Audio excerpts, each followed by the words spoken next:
आज मैं आप सबको अपने मिसकैरेज के बारे में बताना चाहूँगी। वैसे तो मेरी अभी एक 10 मंथ की बेबी है, जो जिसका भी 20 नवंबर को बर्थडे भी आ रहा है। तो इससे पहले जो है मेरा मिसकैरेज हो गया था।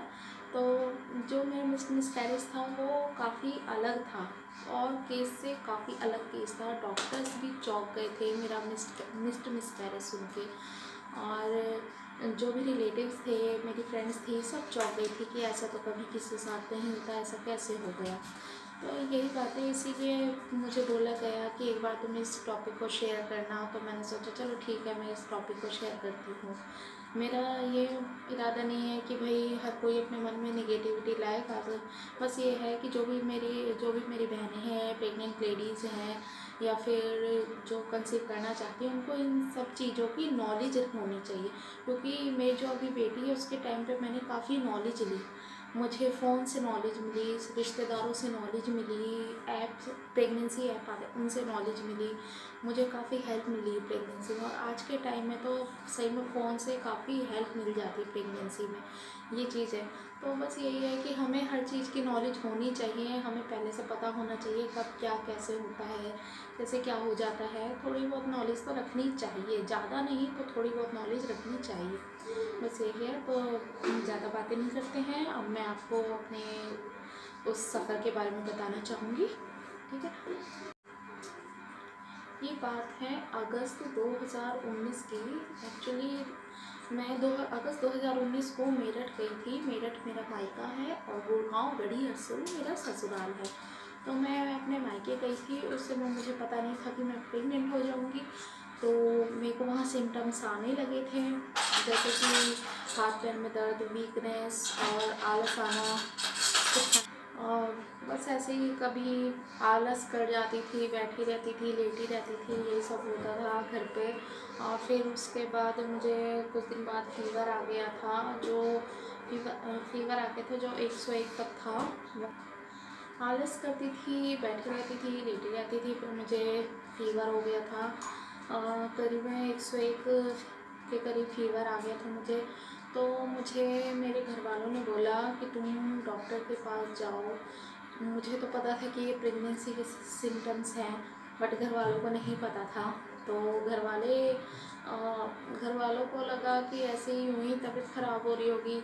अगस्त में बारिश का मौसम भी होता है, तो इसीलिए शायद ही तबीयत ख़राब हो रही होगी। तो मैंने कहा ठीक है, मैं चली जाऊंगी डॉक्टर के पास, बट लेडीज़ डॉक्टर के पास जाऊंगी, जेंट्स डॉक्टर के पास नहीं जाऊंगी। तो उन्होंने कहा ठीक है, घर वालों ने कहा ठीक है। तो मैं घर वाले लेडीज़ डॉक्टर के पास लेकर जा रहे थे। तो उस दिन संडे था। तो संडे वाले दिन मेरठ में इवनिंग में कोई भी लेडीज़ डॉक्टर नहीं मिलती। कोई इमरजेंसी के लिए होती है, बट इवनिंग में संडे को नहीं मिलती है, कोई भी गायनी नहीं मिलती। तो संडे का दिन था, इवनिंग टाइम था, तो मैं इवनिंग में गई थी, तो मुझे नहीं मिली। और संडे को मॉर्निंग में 10 से 1 बजे मिलती हैं गायनी संडे में। और बाकी मंडे से लेकर सैटरडे तक डेली आपका यानी मिलती हैं, 2 टाइम मिलती हैं गायनी।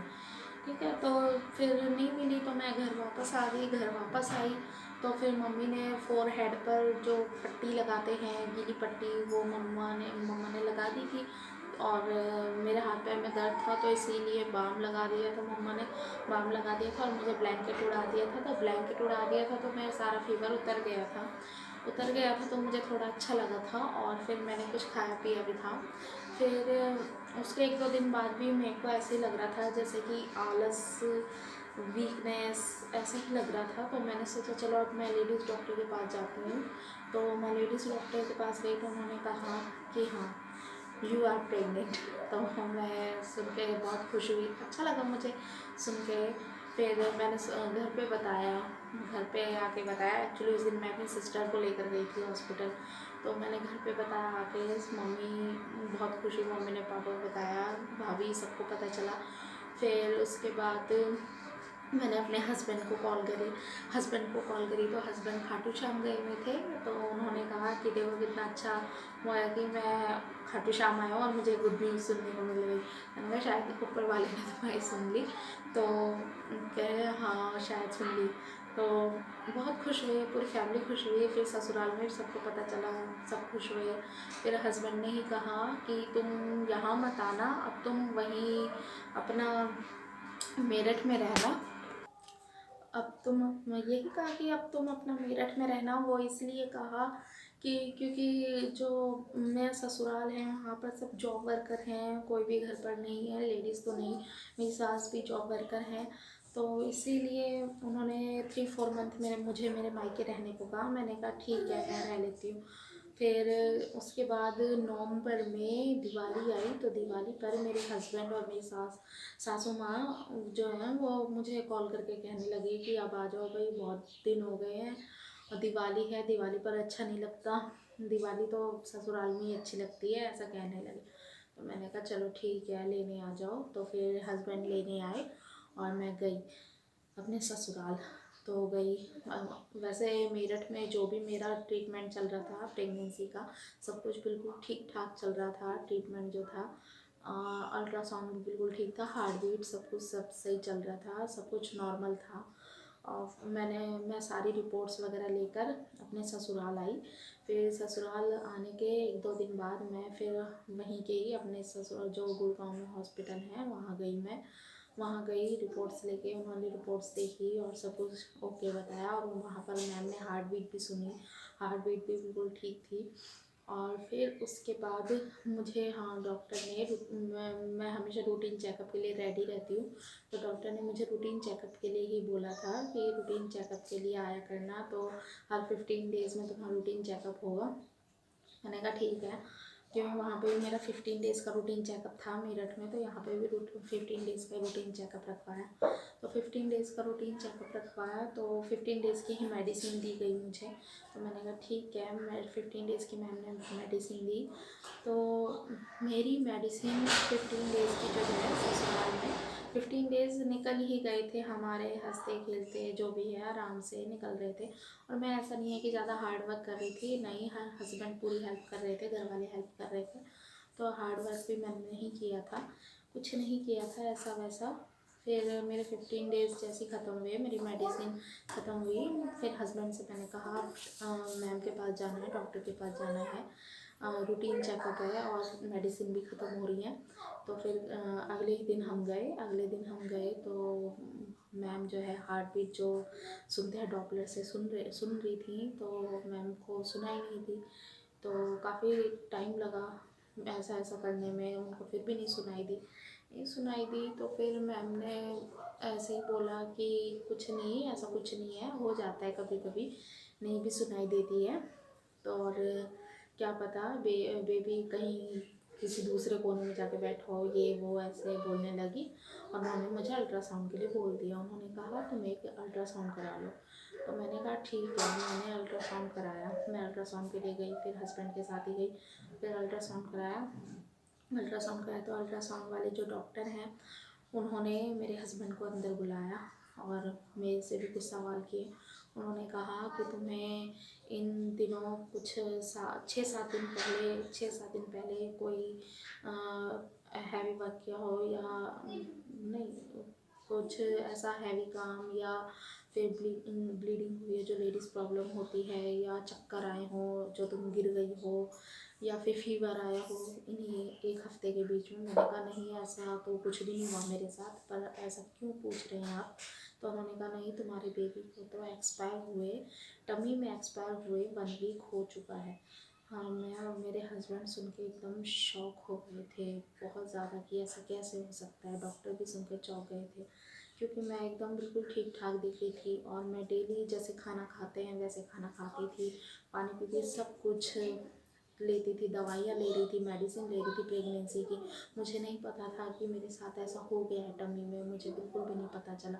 तो डॉक्टर भी ये कह रहे तुम्हें बिल्कुल भी नहीं पता चला, तुम्हारे साथ ऐसा कुछ भी नहीं हुआ। मैंने कहा नहीं, मेरे साथ ऐसा कुछ भी नहीं हुआ सर, अगर ऐसा हुआ होता तो मैं तुरंत डॉक्टर के पास आती, अपनी गायनी के पास जाती, मैं ऐसी लापरवाही नहीं करती। क्योंकि रूटीन चेकअप के लिए तो जब आ ही रही हूँ तो वैसे भी आना ही होता मेरे को, और आती मैं। तो मैंने कहा कि मुझे समझ में नहीं आ रहा कि ऐसा कैसे हो गया ऐसे। फिर भी मुझे विश्वास नहीं हो रहा था डॉक्टर की बातों पर, मुझे बिल्कुल भी विश्वास नहीं हुआ। उन्होंने रिपोर्ट दी, हम अपनी गायनी के पास गए, गायनी भी शॉक हो गई कि ऐसा कैसे हो सकता है, दवाइयाँ चल रही थी, सब कुछ ठीक ठाक चल रहा था, फिर ऐसा कैसे हो गया। तो फिर चौंकने वाली बात थी डॉक्टर्स लोगों के लिए, क्योंकि मैं बिल्कुल नहीं ठीक ठाक दिख रही थी। मेरे को ना तो कोई फीवर था, ना कोई चक्कर, ना वीकनेस, कोई भी प्रॉब्लम नहीं लग रही थी। मेरे फेस देखकर भी नहीं लग रहा था कि ऐसा कुछ हो गया मेरे टमी के अंदर, और 1 वीक हो चुका था। फिर घर वालों को पता चला, घर आए हम, घर वालों को पता चला, फिर मैं मायके में भी कॉल कर दिया, वहाँ भी पता चला। तो कोई भी विश्वास नहीं कर रहा था इस बात पे कि ऐसा कैसे हो सकता है, क्योंकि उन्होंने जो केस सुने मम्मियों ने, उसमें अक्सर ऐसा ही सुना गया है कि किसी को चक्कर आ जाते हैं, जब ऐसा हो जाता है वो बेहोश हो जाती हैं, ब्लीडिंग हो जाती है, न जाने क्या क्या प्रॉब्लम्स आ जाती हैं। बट मेरे साथ माता रानी की कृपा से ऐसा कुछ भी नहीं हुआ था। तो कहने लगे ये तो बिल्कुल ठीक ठाक है, ऐसा कैसे हो सकता है, हो सकता है डॉक्टर की मशीन ही ख़राब होगी, इसीलिए शायद ऐसे गलत रिपोर्ट दे दी है, गलत बता दिया है। हमें तो ऐसा नहीं लग रहा है इसको देखकर। मेरी सास जो है वो ऐसे बोली, सासू माँ जो है, मेरे घर वाले भी ऐसे बोले कि इसको देखकर लग तो नहीं रहा है कि ऐसा कुछ हुआ है। तो फिर क्या बोलते हैं, विश्वास ही नहीं हो रहा था किसी को, हस्बैंड को विश्वास नहीं, मुझे भी नहीं। फिर हमने सोचा चलो एक बार और नेक्स्ट किसी दूसरे हॉस्पिटल में ट्राई करते हैं और देखते हैं अल्ट्रासाउंड करा के। फिर हम नेक्स्ट डे दूसरे हॉस्पिटल गए, और दूसरे हॉस्पिटल गए, वहाँ अल्ट्रासाउंड कराया। वहाँ पे भी सेम यही रिपोर्ट थी, उन्होंने भी सेम यही क्वेश्चन किए कि ऐसा कैसे हो गया है, ये तो बिल्कुल ठीक ठाक दिख रही है, और ऐसा कैसे है, और इन्हें कोई प्रॉब्लम नहीं। तो मुझसे भी उन्होंने ये पूछा है कि तुम्हें कोई प्रॉब्लम, मैंने कहा नहीं मुझे कोई प्रॉब्लम नहीं। तो फिर उन्होंने कहा कि समझ में नहीं आ रहा कि ऐसा कैसे हो गया। तो फिर उन्होंने यही एडवाइस दी कि अब तो इसको रखना बेकार है, ज़्यादा दिन ठीक नहीं है, वो तो चलो जो हो गया हो गया, लेकिन अब इसको जल्द से जल्द उनका नॉर्मल डिलीवरी करा देनी चाहिए, डिलीवरी करा देनी चाहिए इसकी, और फिर यानी कि और इनकी दवाई वाई चलनी चाहिए, ऐसा कुछ डॉक्टर्स ने बोला। तो कहा ठीक है। तो फिर मैं फिर एक और हॉस्पिटल में गई जहाँ मेरी इसी चीज़ की डिलीवरी होनी थी। तो फिर उस हॉस्पिटल में भी वो सब चौंक गए और कहने लगे हमारे हॉस्पिटल में ऐसा पहली बार केस आया है जो ऐसा सुनने को मिल रहा है, और ये बेबी हो चुका था 4 मंथ 10 डेज़ कंप्लीट कर चुका था, और तब ऐसा हुआ था, और बेबी पूरा बन चुका था, और बेबी बॉय था।